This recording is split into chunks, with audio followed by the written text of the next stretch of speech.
அன்பர்களே, உங்கள் அனைவருக்கும் வணக்கம். இந்த கட்டுரையை டத்தோ கதிரேசன் அவர்களுடைய தலைமையில் படிப்பதில் நான் மகிழ்ச்சி அடைகிறேன். அதற்கு 2 காரணங்கள் உண்டு. முதலாவது காரணம் என்னவென்று சொன்னால், அதாவது அந்த மாநாட்டுக்கு அடிப்படையாக இருக்கின்ற வாராயோகி அடிகளார் அவர்கள் மனத்தில் உதிக்க, இந்த தலைப்பு உதிக்க, உடனே டத்தோ கதிரேசன் அவர்கள் சொன்னார்கள், நான் அமெரிக்காவில் இருந்த பொழுது என்னை தொலைபேசியில் தொடர்பு கொண்டு என்னை இயக்கினார்கள். எனவே இந்த கட்டுரை உருவாவதற்கு டாக்டர் டத்தோ கதிரேசன் அவர்கள் ஒரு காரணம். அதனால் நான் அமெரிக்காவில் இருந்து வந்தவுடன் கண் அறுவை சிகிச்சைக்கு போவதற்கு முன் 5ஆம் தேதி போக வேண்டும். 1ஆம் தேதியிலிருந்து வந்தேன் சிங்கப்பூருக்கு. வந்து 2-3 நாட்களில் விரைவாக எழுதி இந்த கட்டுரையை அவர்களுக்கு அனுப்பினேன். எனவே இந்த கட்டுரை உருவாக்கத்துக்கு காரணமாக இருந்த ஒருவர், அது ஒரு காரணம். இன்னொரு காரணம் பின்னாடி சொல்றேன். அதாவது இந்த தலைப்பு பொதுவாக நான் கொடுத்திருக்கிறேன். திரையிடல் ஓடியும் திரவியம் தேடு என்ற ஔவையாருடைய வாக்கிற்கு இணங்க நாட்டுக்கோட்டை நகரத்தார்கள், அந்த நாட்டுக்கோட்டை செட்டியார் சொல்லப்படுகிறவர்கள் கடல் கடந்து பொருளிட வந்தார்கள். அதே நேரத்தில் அவர்கள் சென்ற இடங்களில் எல்லாம் இந்த முருக வழிபாட்டுக்கு முன்னோடிகளாக இருந்தார்கள். அதனை விவரித்து காட்டுவதுதான் இந்த பேச்சின் அல்லது இந்த கட்டுரையின் நோக்கம். இந்த தலைப்பு தொடர்பாக சோமரை அவர்கள் அலைகடலுக்கும் அப்பால் நகரத்தார் ஆலயங்கள் என்ற ஒரு நூல் எழுதியிருக்கிறார்கள் 1975. அதன் பிறகு முத்துப்பழனியப்ப செட்டியார் என்று ஒரு ஜேபி 1938 மலையாளின் தோற்றம் என்று ஒரு நூல் எழுதியிருக்கிறார்கள். அதுல மலையாள நாட்டில் உள்ள நகரத்தார் கோயிலுடைய படங்கள் எல்லாம் கொடுக்கப்பட்டிருக்கின்றன. இந்த அடிப்படையில் பல மரங்களில் கோயிலுடைய வரலாறுகள் குறிப்பிடப்பட்டிருக்கின்றன. இவற்றையெல்லாம் அடிப்படையாக வைத்துக் கொண்டு இந்த கட்டுரை படைக்கப்பட்டிருக்கிறது. இந்த கட்டுரையுடைய உள்ளடக்கம் பார்த்தீங்கன்னா முன்னுரையிலிருந்து முடிவுரை வரைக்கும் 14 தலைப்புகள். நடுவில் அதாவது இலங்கையிலிருந்து தொடங்கி 12 நாடுகளில் நகரத்தார்கள் செய்த பணியை பற்றி குறிப்பிடப்பட்டிருக்கிறது. முருகப்பெருமானுடைய தோள்கள் 12. எனவே இந்த 12 நாடுகளை நான் 12 என்ற அடிப்படையில் எடுத்திருக்கின்றேன். அடுத்து முதலாவது நாடு இலங்கை. இலங்கையில் கதிர்காமத்தில் இருக்கின்ற கடவுள் பேர் தெரியும் உங்களுக்கு, கதிரேசன். எனவே அந்த கடவுள் மீது நகரத்தார்களுக்கு நாட்டம் உண்டு. இந்த பணிகள் எல்லாம் 1800 2000 ஆண்டு வரைக்கும், 1990 வரைக்கும் செய்யப்பட்ட பணிகள், 200 ஆண்டுகளில் செய்யப்பட்ட பணிகள் என்று பொதுவாக சொல்லலாம். இதுல இலங்கையில் இருக்கின்ற கதிர்காம கடவுள் காலத்தால் முந்தியவர். நகரத்தார் அங்கே தொழில் செய்ய தொடங்கிய பொழுது கதிர்காமத்திலே இருக்கின்ற முருகப்பெருமானத்தை அளவுகிடந்த நாட்டமுடையவர்களாக இருந்தார்கள். அதன் வழியாக கதிரேசன் என்ற பெயர் வைத்தார்கள். அதாவது கதிரேசன் என்ற பெயர் இருந்தால் அவர்களுடைய முன்னோருக்கு இலங்கையிலேயும் தொடர்பு இருக்கிறது என்று பொருள். எனவே அதான் 2வது நான் சொல்ல காரணம். அந்த கதிரேசன் பெயரை தாங்கியவர் தான் இப்பொழுது தலைவராக இருக்கின்றார். அந்த அடிப்படையில் இந்த இலங்கையில் இருக்கின்ற முருகப்பெருமானாய கதிரேசன் பேர்ல பல கோயில்களை அவர் எழுப்பினார்கள். எனவே அவர் எழுப்பிய கோயில்களுக்கெல்லாம் கதிர் வேலாயுத சுவாமி கோயில் என்று பெயர் வைத்தார்கள். இந்த அடிப்படையில் அவருடைய கோயில்களை பார்க்கிறோம். அடுத்தது இந்த இலங்கைக்கு 1820 தொடர்பாக இலங்கைக்கு நகரத்தார்கள் சென்றதாக தெரிகிறது. அங்க செட்டியார் தெரு என்று ஒரு முக்கியமான தெரு இன்றும் அந்த பெயரில் வழங்கப்படுகிறது. அந்த தெருவில் 2 கோயில்கள் முக்கியமான, அதாவது பழைய கதிரேசன் கோயில், புதிய கதிரேசன் கோயில் என்று 2 கோயில்கள் இருக்கின்றன. இந்த 2 கோயில்களையும் மையமாக வைத்து பல விழாக்கள் நடைபெறுவதை நாம் உணர்கிறோம். இந்த அதாவது அடுத்த முக்கியமாக தெரிந்து கொள்ள வேண்டியது, இந்த ஆடிவேல் என்ற ஒரு திருவிழாவை நகரத்தார் இங்கே அறிமுகப்படுத்தியது. ஆடிவேல் என்பது ஆடி பௌர்ணமி நாள் என்று தொடங்குவது. இந்த 2 கதிரேசன் கோயில்களும் மாறி மாறி இந்த பழைய ஓராண்டுனா அடுத்த ஆண்டு புதிய கதிரேசன் கோயில், இப்படி அவர்கள் களத்திலே முருகப்பெருமானை வைத்து இடங்களுக்கு அழைத்து சென்று ஊர்வலமாக சென்று காவடிகளுடனும் பல கலை செயல்களோடும் பாத யாத்திரையாக சென்று வழிபாடு. எப்படி தொடங்கப்பட்டது என்று சொன்னால், முதலில் அந்த கொழும்பிலிருந்து கதிர்காமத்துக்கே ஒரு நகரத்தார்கள் ஒருவர் வேலையை எடுத்துக்கொண்டு செல்வதாகவும், பிறகு ஒரு மாதமாகிறது அந்த பயணத்திற்கு. அந்த ஒரு மாத காலத்தை சுருக்கமாக வைத்துக் கொள்ள வேண்டும் என்பதற்காகத்தான் புதிய கோயில்களை எழுப்பி இந்த கதிர்வேலாய சுவாமி பப்பரப்பட்டியிலும் அந்த உபய கதிர்காமம் என்ற பெயரை வைத்தார்கள். இந்த கதிர்காமத்தில் இருக்கிற ஈடுபாட்டின் விளைவாக வந்து ஒன்றுதான். எனவே 2 வெள்ளவத்தை அப்போது இந்த கோயில்களில் இந்த எழுந்த கோயில்களை மையமாக வைத்துக் கொண்டு பாத யாத்திரையாக ஆடி பௌர்ணமி நாளிலே ஆடிவேல் என்ற ஒரு திருவிழாவை அறிமுகப்படுத்தி, அது இன்று பெரிய திருவிழாவாக ஆடிவேல் என்பது கொழும்பை பொறுத்தவரையிலே முக்கியமான திருவிழாவாக அரசாங்கம் விடுமுறை கொடுக்கின்ற அளவுக்கு, முக்கியமாக அரசாங்க தலைவர்கள் எல்லாம் வந்து கலந்து கொள்கின்ற அளவுக்கு ஒரு பெரிய விழாவாக அமைந்திருக்கிறது. அந்த விழாவில் காவடிகள் ஒருவரும் பல கலை நிகழ்ச்சிகளோடும் பார்க்கிறோம். எனவே இந்த 2 கோயில்கள் ஆடிவேல் திருவிழா என்று சொல்லலாம்.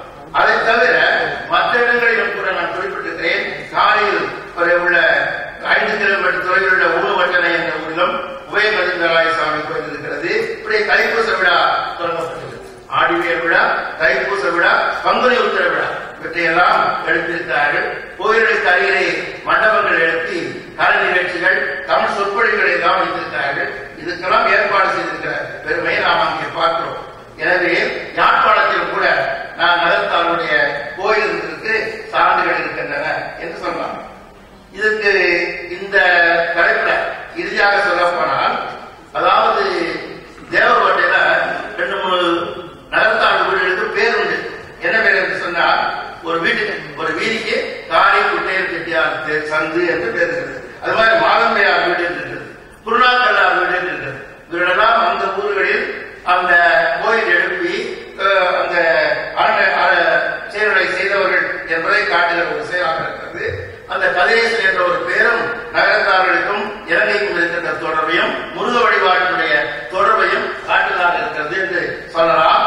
இதுபோல தமிழையும் அவர்கள் அங்கே வளர்த்திருக்கிறார்கள்.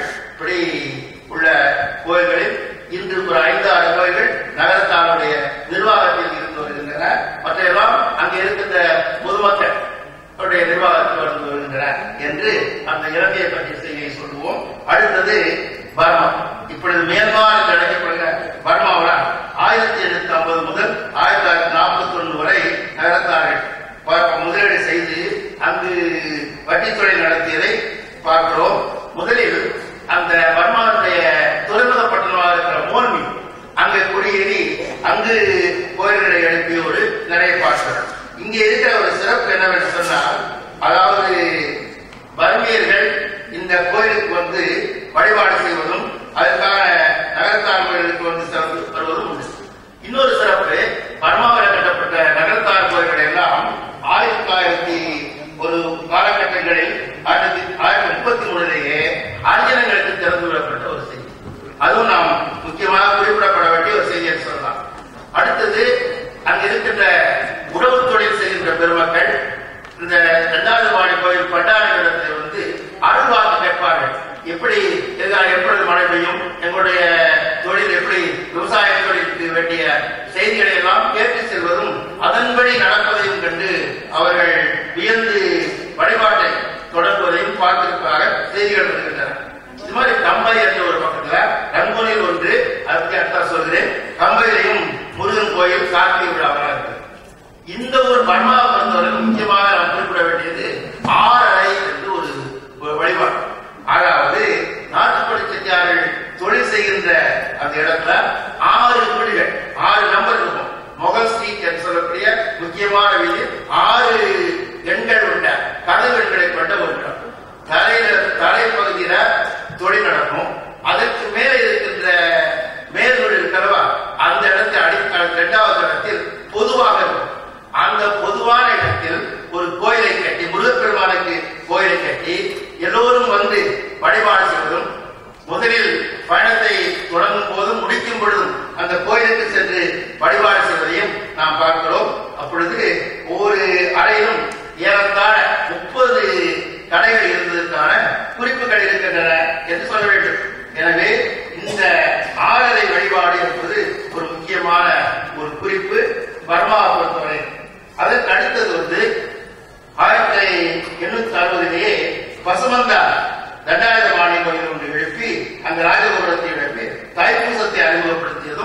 முக்கியமான ஒரு செயல் என்று சொல்ல வேண்டும். இது ஒரு குறிப்பிடத்தகுந்த ஒரு செய்தி. அதுக்கு அடுத்தாற்போல இன்னொன்று தைப்பூச விழா அங்கேயும் பரமாவளையும் முக்கியமான விழாவாக இன்றும் கொண்டாடப்பட்டு வருகிறது. அதற்கு இந்த பசுமந்தான் கோயிலுக்கு அங்க ரதத்தில் முருகப்பெருமான் செல்வதை பற்றிய குறிப்புகள் செய்திகள் நமக்கு இருக்கின்றன. அதுபோல இன்னொன்று முருகனுடைய வேர் ஊன்றப்பட்டு சில கோயில்கள் வழிபாட்டுக்குரியனவாக இருந்திருக்கின்றன. இன்னொன்று மோர்மனியில் இருந்த செய்தியை நான் சொல்லிவிட்டேன்.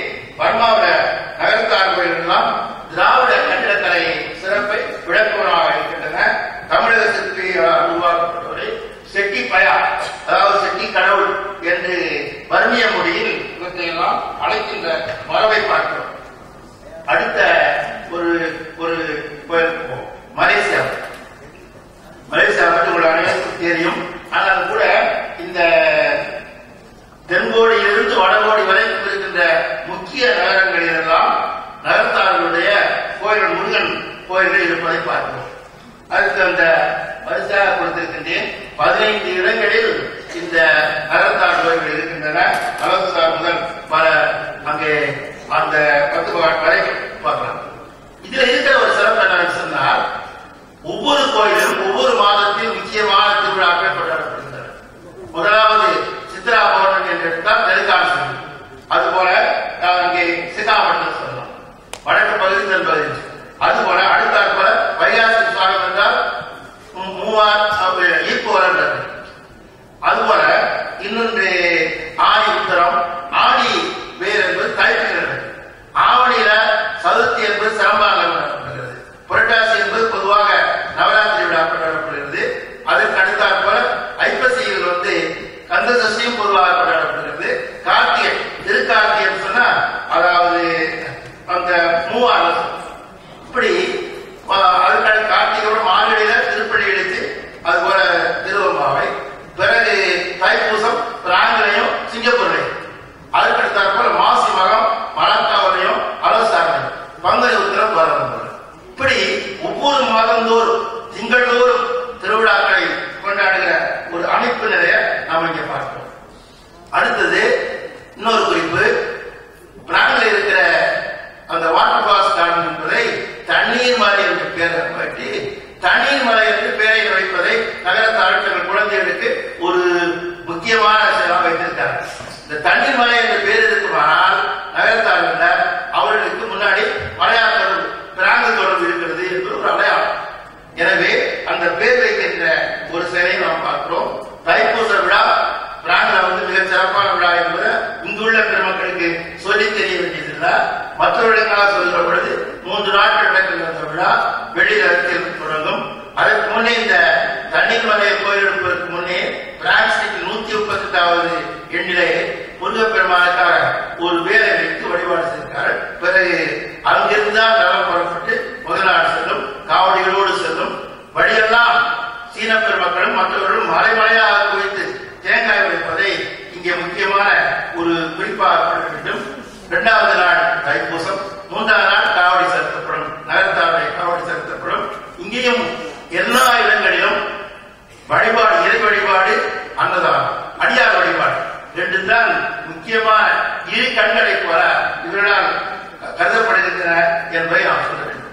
அடுத்து கோலாலம்பூர்ல, மலேசியாவுடைய தலைநகரமாக கோலாலம்பூரில் ஈக்குவரத்தில் இருக்கிற அந்த செந்தூர், திருச்செந்தூரை நினைவுபடுத்துகிற செந்தூர் கோயிலில் 2வது வழிபாடு இருக்கிறது. அங்கே பங்குனி உத்திர திருவிழா மிக சிறப்பாக நடப்பதை நீங்கள் அனைவரும் அறிவீர்கள். இங்கேதான் சைவப்பெரிய ராமநாதன் அவர்கள் சைவ சமய அறிவையும் மக்களிடத்திலே பரப்பினார்கள். அருணரி திருக்கூட்டம் உருவாக்கப்பட்ட இடம் இதுதான் என்பதை நாம் தெரிந்து கொள்ள வேண்டும். மலாக்காவில் ஒரு பெருமை, மலாக்காவில் அதாவது மலேசிய நாட்டில் மிக மிக பழமையான ஒரு கோயில் மலாக்கா செட்டியாரால் அழைக்கப்பட்ட பொய்யாத விநாயகர் கோயில் என்பது. அந்த கோயில் நிர்வாகத்தை நகரத்தார்கள் ஒப்படைத்தார்கள். அங்கிருந்து முருக வழிபாட்டை தொடங்கி பிறகு சன்னாசி மலை என்று ஒரு பகுதி இருக்கிறது. அந்த ஒரு அதாவது பங்காளியர் சொல்லக்கூடிய ஒரு சிவனடியார் சிவலிங்கத்தை வைத்து வழிபாடு செய்தார். அவர் இறப்புக்கு பிறகு அந்த கோயிலை எடுத்து அதையும் முருக வழிபாட்டு தலமாக மாற்றினார்.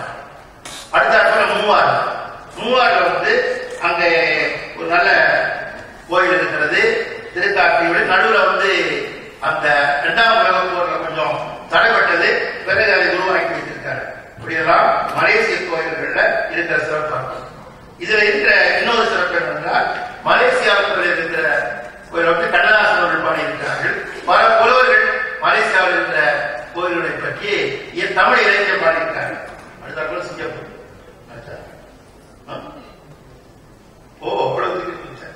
சிங்கப்பூரை எடுத்துக்கொண்டீர்கள். ஆனால் சிங்கப்பூர்ல நம்ம முக்கியமாக செய்ய வேண்டும் கருத வேண்டிய அதாவது அங்க 2 கோயில்களை அவர்கள் மேற்பார்வை நிர்வாகத்தில் இருக்கிறது.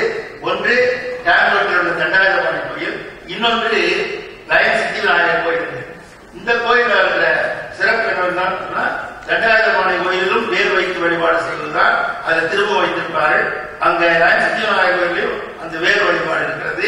இங்கேயே தைப்பூசம் மிக முக்கியமான திருவிழா இருக்கு. இதை தவிர இன்னொரு குறிப்பாக காணப்பட வேண்டியது என்றால் இந்த நவராத்திரி வழிபாடு. சற்று முன் பேசிய தத்துவர்களும் டாக்டர் ராஜேந்திரன் சொன்னார்களோ, அதுபோல முருகப்பெருமான் கோயில்களில் நவராத்திரி வழிபாடு தொடங்குவதில்லை. பொதுவாக சக்தி கோயிலும் சிவன் கோயில் தான் இருக்கும். ஆனா இங்க முருகப்பெருமானை வழிபாடு செய்து முருகப்பெருமானை திருமாலாகவும் சிவனாகவும் தேவியாகவும் அலங்காரம் செய்து எல்லா உருவத்திலும் இருக்கிற எவ்வூரில் கும்பிட்டாலும் அவ்வூரில் சிவன் தோன்றுவான், முருகன் தோன்றுவான் என்பதை காட்டுகிற அடையாளம் அமைக்கின்ற ஒரு நிகழ்ச்சியை இங்கே பார்க்கிறோம். அது இங்க உள்ள ஒரு சிறப்பு. அடுத்தாற்போல மலேசிய தமிழ் இலக்கியத்தின் தொன்மையான இலக்கியமாக இருக்கிற சிங்கள அந்தாதி என்பது ஒண்ணு சித்திரக்கலை என்ற யாழ்ப்பாணத்து புலவர் எழுதிய சதாசிவம் எழுதிய இலக்கியம் இந்த முருகனை பற்றியது. சரி, அடுத்து இந்தோனேஷியாவில் மேடான சுமத்ராத்தில் இருக்கிற மேடானில் தண்டாயுதபாணி கோயில் எழுப்பிய செய்தியை நாம் பார்க்கிறோம்.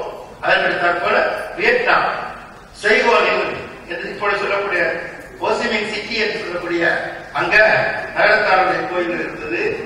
அங்க ஒரு சிறப்பு நடந்தால் படங்கள் இருந்தது. இன்னும் காந்தி, வள்ளுவர், நேரு, தாகூர் போன்ற விவேகானந்த படங்கள் எல்லாம் ஒரு ஓரத்தில் இருப்பதை பார்க்கிறோம். அடுத்தாற்போல இன்னொன்று இதெல்லாம் நான் சொன்ன இதுவரைக்கும் சொன்ன கோயில்கள்லாம் நேரடியாக நகரத்தார்கள் கட்டி எழுப்பினார்கள். இனி நான் சொல்ல போது வேறு மற்றவர்கள் எழுப்பிய கோயில்களில் நகரத்தார்கள் தாங்கள் முருக வழிபாட்டை தொடங்கி, அதாவது தாய்லாந்துல இருக்கிற மாரியம்மன் கோயில் முருக வழிபாட்டை தொடங்கப்படுவது, மொரிஷியஸிலும் இருக்கிறது. அடுத்தாற்போல வேறு நாடுகள் இங்கிலாந்தில் இருக்கிற மானோபார்க் செலவு, லண்டனில் இருக்கிற மானோபார்க் பகுதியில முருக வழிபாட்டை தொடங்கியவர் மெய்யப்ப செட்டியார் அவர்கள். அதுக்கு மலேசியா சிங்கப்பூரில் இருக்கிற நகரத்தார்கள் பொருளுதவி செய்திருக்கிறார். அடுத்தாற்போல அமெரிக்காவில் இப்ப அண்மையில நான் அமெரிக்கா சென்றிருந்தேன். அப்பொழுது சென்ற சில செய்திகளை சேகரித்து அதுல இருக்கிற சிறப்பு என்னன்னு சொன்னால், அமெரிக்காவில் இருக்கிற நியூயார்க்கில் முதலில் பிள்ளையார் கட்டப்பட்டது. அங்கே முருகர் சன்னதி இருக்கிறது. அந்த கோயிலுக்கும் மலேசிய நகரத்தார்கள் அதுபோல சிங்கப்பூர் நகரத்தார்கள் நிதியுதவி செய்திருக்கிறார்கள். பிறகு ஹூஸ்டனில் மீனாட்சி அம்மன் கோயில கட்டியதிலும் ஒரு நகரத்தார்களுக்கு பங்கு உண்டு. இங்க இப்பொழுது இந்த ஒரு மாதம் 2 ஆண்டுகள் ஏற்பட்ட ஒரு மாற்றம் என்னவென்று சொன்னால், சேட்டில் என்று சொல்லக்கூடிய ஒரு நகரத்தில் தைப்பூசத்திற்காக பஜனை பாடல்கள் பாடியும் பாத்திரம் எடுத்தும் இருக்கின்ற கொண்டாடுகள் நிறைய பார்க்கிறோம். நியூ இங்கிலாந்து என்ற பகுதியில் பங்குனி உத்திரவிழாவாக பாத்திரம் எடுத்து பாத யாத்திரை செய்வதை பார்க்கிறோம். அன்னதானம் செய்கின்ற ஒன்று உண்டு. இது மாதிரி ரிச்மண்ட், நியூ ஜெர்சி போன்ற இடங்கள் இருக்கிறது. அடுத்து முக்கியமாக கலிபோர்னியாவில் கன்கார்ட் என்று ஒரு இடம் இருக்கிறது. சௌகாய் சுப்பிரமணிய சுவாமி அந்த ஆதினத்தின் கீழ் இருந்த கோயில, முருகனுடைய கோயில இப்பொழுது நகரத்தார்கள் வாங்கி புதுசாக கட்டி அதற்கான ஏற்பாடு செய்து வருகிறார்கள். அங்குதான் முருகன் முக்கியமான தெய்வமாக இருக்கின்ற செய்தியை நாம் பார்க்கிறோம். அங்கேயும் இப்பொழுது 2 ஆண்டுகளுக்கு முன்ன 40 மைல் தொலைவாக பாத யாத்திரை தொடங்கி காவடிகள் எல்லாம் எடுத்து வருகின்ற போக்கை பார்க்கிறோம். பிறகு இதுபோல இந்த ஹூஸ்டனில் பங்குனி உத்திர வழிபாடு நடைபெறுகிறது. இப்படி அடுத்தது ஐக்கிய அரபு நாடுகளில் துபாய் என்ற ஊர்ல நகரத்தில் ஒரு வீட்டில் வேர் பூசை தை மாதத்தில் ஆடி மாதத்தில் நடக்கிறது. ஆஸ்திரேலியாவில் ஒரு வீட்டில் தைப்பூசத்தில் பூசை காவடி பூசை நடக்கிறது. இப்படி எல்லாம் பல நாடுகளில் முடிவுரையாக ஒரு 2-3 செய்தியை நான் உங்களுக்கு சொல்ல வேண்டும். இந்த முடிவுரை எப்படி முடிவுரையில் சொல்லப்படுகிற செய்தி, முதலில் தென்கிழக்காசி நாடுகளில் முன்னோர்கள் கோயில் வழிபாடு செய்தார். இப்பொழுது மேற்கத்திய நாடுகளுக்கு சென்றவர்கள் அவரிடம் வாலிபத்துக்காக வந்தவர்கள். இப்பொழுது மேற்கத்திய நாடுகள் அமெரிக்கா போன்ற நாடுகளுக்கு சென்றவர்கள் அதாவது கல்வி பணிக்காக சென்றவர்கள், அதாவது பெரிய பெரிய டாக்டர்களாக இன்ஜினியராக சென்றவர்கள். இவர்களிடையும் இந்த வழிபாடு இருக்கிறது, முருக வழிபாடு இருக்கிறது. முன்னோர்கள் தொடங்கி வைத்தது இன்னொருவர்கள் போட்டுகிறார்கள். அவர்கள் கீழே நாடுகளில் பணியாற்றினார்கள் முன்னோர்கள். இப்பொழுது மேலை நாடுகளில் பணியாற்றுகிறவர்களும் முருக வழிபாட்டை தொடர்ந்து செய்கிறார்கள். இந்த விழாக்களில் எல்லாம் முக்கியமான ரெண்டு செய்திகள் இடம்பெறுகின்றன. காவடி எடுப்பது ஒன்று, இந்த பாத யாத்திரை ஒன்று, அடுத்தது ரதத்தை செய்து ஊர்வலம் வருவது ஒன்று, அன்னதானம்.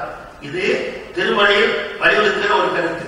ஞானசம்பந்த பெருமான் சொல்லுகிற பொழுது மணினில் பிறந்தார் பெருமயன் மதிசூடும் அண்ணனார் அடியாரம் அமுல் செய்தார் கண்ணினால் இவர் நவ்விழா பொழிவு காண்டார்கள் என்று சொல்றார். இந்த ரெண்டு செய்தான் இறைவனுடைய விழா, இறைவனுக்கும் இறைவன் அடியார்களுக்கும் விழா செய்வது. இதை மையமாக வைத்தால் நடைபெறுகிறது. பேரடையாளங்களை சொன்னேன். இது முருக வழிபாடு மட்டுமல்ல, தமிழ் வளர்ச்சி, கலை வளர்ச்சி, இவற்றையெல்லாம் உள்ளடக்கிய ஒன்று என்பதை சொல்கிறேன். இந்த கட்டுரை விரிவாக அந்த நூலில் இடம்பெற்றிருக்கிறது. அதில் மெய்ப்பு திருத்துகிற பொழுது சில என்னுடைய நான் மருத்துவமனையில் அறுவை சிகிச்சைக்கு போவதால் தொடர்ந்து திருத்த முடியல. ஒரு சில ஆண்டுகளில் ஒரு சில பிழைகள் இருக்கின்றன. எனவே அவற்றை நீங்கள் பொருட்படுத்தாமல் திருத்திக் கொள்ளுமாறு வேண்டுகிறேன். நன்றி.